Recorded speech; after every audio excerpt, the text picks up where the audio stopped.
Bismillahirrahmanirrahim. Assalamualaikum warahmatullahi wabarakatuh. Alhamdulillahi rabbil alamin wal aqibatu lil muttaqin wala udwana illa 'alal zalimin. Asyhadu an la ilaha illallah wahdahu la syarikalah wa asyhadu anna sayyidana wa nabiyyana Muhammadan abduhu wa rasuluh la nabiyya ba'dah. Qala Allah Ta'ala fi kitabihil karim wa huwa asdaqul qailin. A'udzu billahi minasyaitonir rajim. Bismillahirrahmanirrahim. Ya ayyuhalladzina amanu taqullaha haqqa tuqatih wa la tamutunna illa wa antum muslimun wa ba'd. Yang kami hormati para guru, sahibul hajah, tuan rumah, Ibu Dewi, hadirin wal hadirat yang insyaallah dimuliakan oleh Allah Subhanahu wa taala. Alhamdulillah, kita bersyukur kepada Allah di malam hari ini, di penghujung tahun 1444 Hijriah, kita duduk di tempat ini menghadiri halaqah zikir, halaqah ilmu. Kata Rasulullah sallallahu alaihi wasallam dalam sebuah hadisnya, "Idza marartum rawdatun min riyadil jannah farta'u." Apabila kalian melewati di antara taman-taman surga, maka singgahlah. Kalau bicara taman, berarti dia di dalam itu. Bicara taman kota, berarti pasti dia di kota. Bicara taman surga, berarti dia di dalam surga. Jadi kita bagian dari surga itu. Idza marartum rawdatun min riyadil jannah farta'u. Apabila kalian melewati taman-taman surga, maka singgahlah. Para sahabat Nabi Muhammad sallallahu alaihi wasallam bertanya kepada Rasulullah, "Ya Rasulullah, ma riyadul jannah?" Wahai Rasulullah, apa itu taman surga?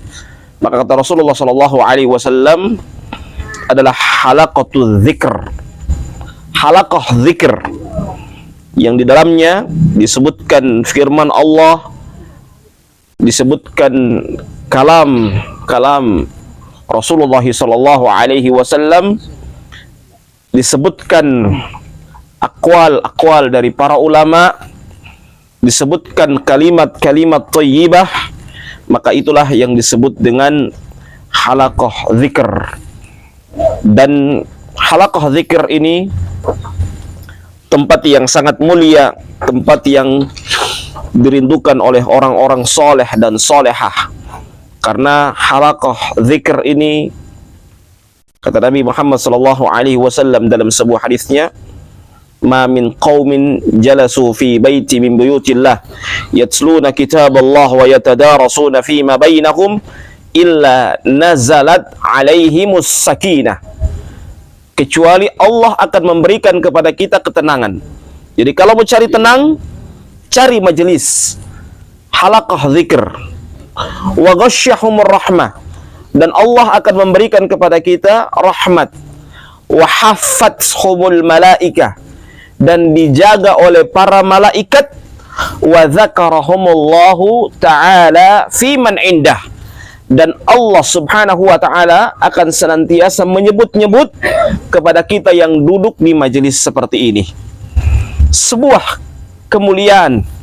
Bayangkan, di tengah makhluk-makhluk yang lain, kita disebut oleh Allah karena hadirnya kita di halaqah seperti ini. Hadirin yang dimuliakan oleh Allah Subhanahu wa ta'ala, pada kesempatan kali ini insyaallah saya akan melanjutkan pembahasan kitab dari kitab Hilyatul Auliya karya Abu Nuaim Al-Asfahani. Pada perkataan selanjutnya dari Abdullah bin Umar radhiyallahu taala anhuma, beliau mengatakan, "Kullu qarnin min ummati sabiqun." Setiap masa, jadi setiap masa itu apa?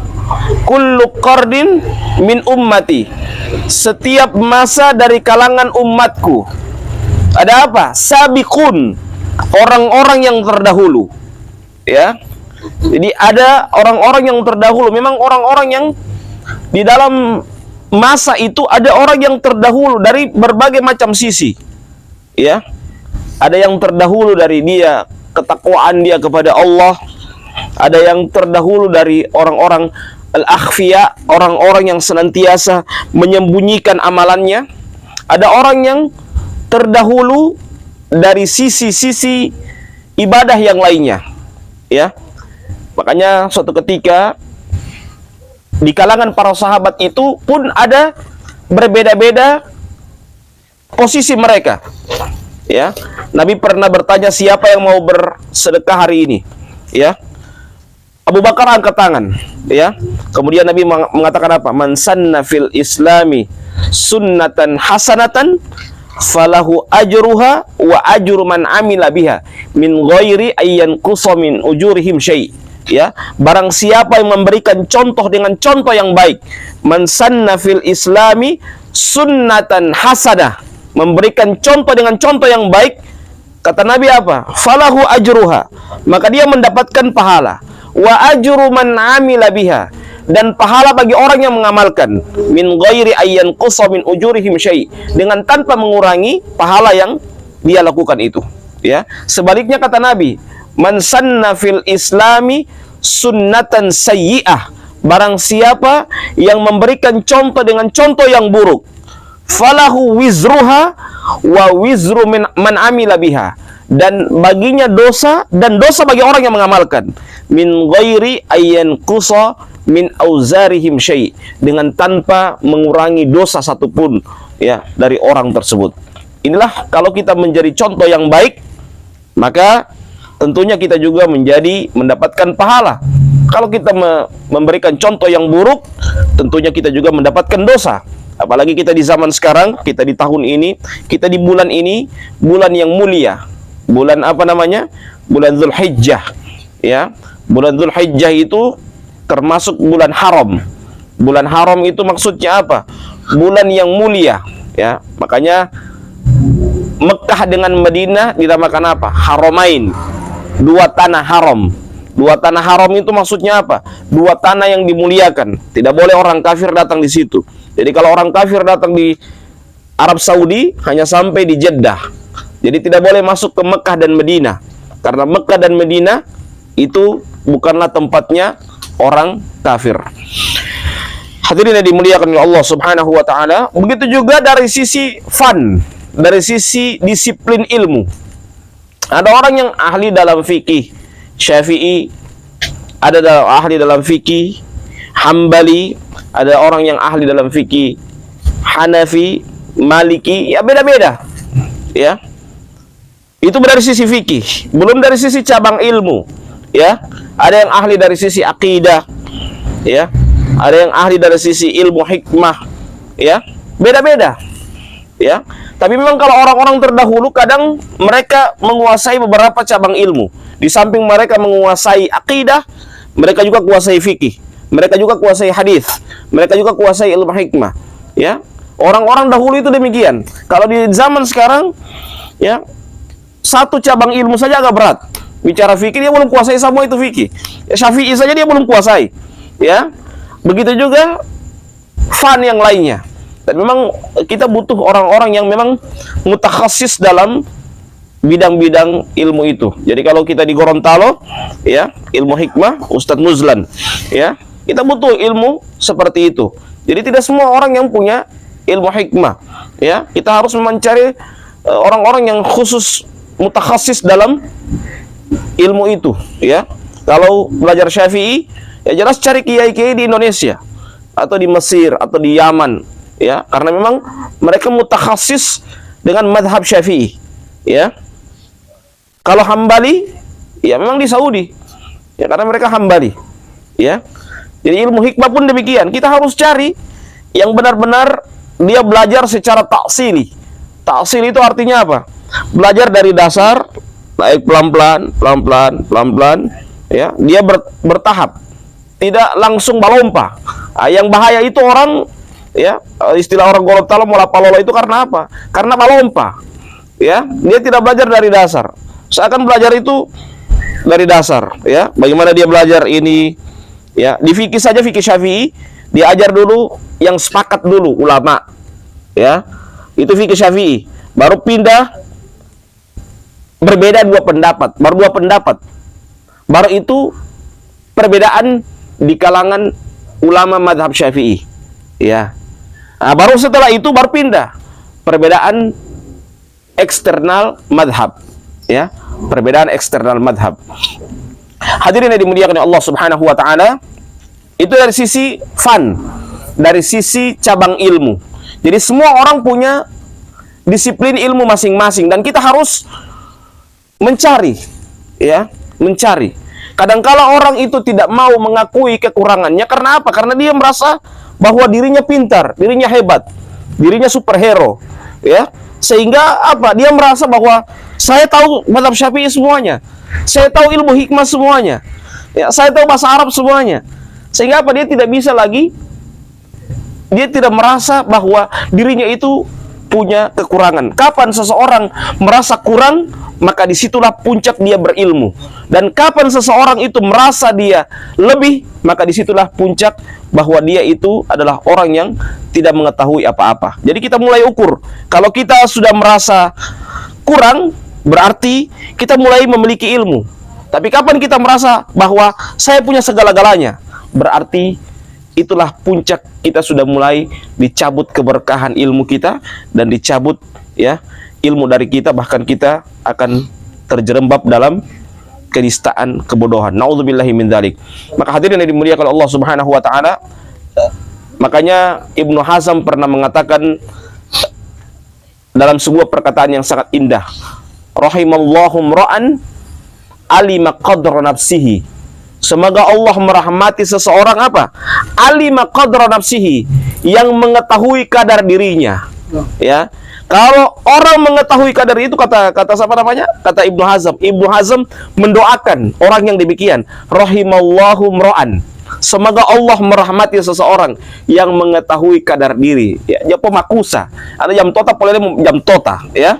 Dia pemakusa, ya. Pemakusa itu yang topotala, ya. Jadi kalau tidak tahu, pernah di zaman Nabi ada orang yang luka kepalanya. Ini luka, ya. Luka, memang luka. Tiba-tiba dia datang sama orang yang tidak tahu apa-apa. Dia tanya begini, wahai fulan, saya ini luka saya pakai kepala. Sementara saya dalam keadaan junub. Apakah saya wajib mandi junub? Ini orang karena jam tota baru memakusa, ya, huata-huata, ya, tidak tahu apa-apa, kemudian dia paksa. Apa dia jawab? Wajib mandi junub, ya. Akhirnya apa? Orang ini karena mendengarkan fatwa yang bahaya seperti itu, dia mandi junub. Apa yang terjadi? Orang ini mati, ya, meninggal. Bayangkan, ini bahaya kalau kita menyerap fatwa dengan apa namanya? Dengan tidak sempurna, ya. Karena dia dapat ilmu betul, orang mandi junub wajib mandi junub, tapi keadaannya sekarang dia luka kepala, ya, luka kepala. Dia tanya sama orang itu, dia bilang apa? Mandi junub. Diadukanlah masalah itu kepada Nabi Muhammad SAW, ya. Nabi mengatakan apa? Qatalahumullah, ya. Semoga Allah memerangi orang seperti ini. Fa inna shifa'al ai as-su'al. Karena obat dari kebodohan itu apa? Pohindu, ya. Obat dari kebodohan itu apa? Bertanya, ya. Jadi jangan merasa tahu. Maka oleh sebab itu, hadirin yang dimuliakan oleh Allah Subhanahu wa taala, ya, lewat kesempatan kali ini mari kita senantiasa mengetahui kadar diri kita supaya kita mendapatkan doa dari Ibnu Hazm, rahimallahu mra'an alima qadra nafsihi. Semoga Allah merahmati seseorang yang mengetahui kadar dirinya. Jadi kita harus tahu kadar diri kita, ya. Kita beramal, kita tahu, oh saya kekurangan saya seperti ini. Saya belajar juga begitu, oh saya kekurangan saya di sini, ya. Saya kekurangan saya di sini. Jadi masing-masing kalau kita sudah saling mengetahui, bayangkan pernah di zaman Imam Malik ditanya 10 pertanyaan. Bayangkan, ini Imam Malik, ya, Imam Darul Hijrah. Imam Malik ditanya 10 pertanyaan. Beliau ketika ditanya 10 pertanyaan, yang beliau jawab berapa? 3 pertanyaan saja. Sisanya apa? Wallahu a'lam. Orang bilang begini, wah imam, ente ini imam, ya, tidak malu ente. 10 pertanyaan ente cuma jawab 3, sisanya ente jawab wallahu a'lam. Apa beliau katakan? Wallahu a'lam itu nisful ilmi. Wallahu a'lam itu adalah separuh dari ilmu. Maksudnya kenapa separuh dari ilmu? Karena dia tahu kadar diri, ya. Jadi kalau orang sudah tahu kadar diri, makanya Imam Syafi'i mengatakan apa? Kalau orang berilmu itu ada 3. Kalau dia merasa merasa pandai, berarti dia adalah orang yang bodoh, ya. Tapi kalau dia sudah mulai naik dan dia merasa tidak ada apa-apa, pada saat itulah dia adalah orang yang berilmu, ya. Maka semoga kita termasuk orang-orang yang mengetahui kadar diri kita, dan semoga kita senantiasa memperbaiki diri kita. Dan dengan hadirnya kita di majelis ilmu, di majelis-majelis seperti ini, ya, kita berharap bukan menjadi orang yang baik dalam artian bukan merasa paling baik, tapi kita berusaha untuk senantiasa memperbaiki diri kita. Kalau kita merasa senantiasa memperbaiki diri kita, insya Allah kita akan berusaha juga menjadi orang yang baik di masa-masa yang akan datang. Mungkin ini saja bisa saya sampaikan pada malam hari ini. Semoga bermanfaat. Wallahu a'lam bishawab. Wallahul musta'an. Wallahu muwaffiq ila aqwamit thoriq. Wassalamualaikum warahmatullahi wabarakatuh.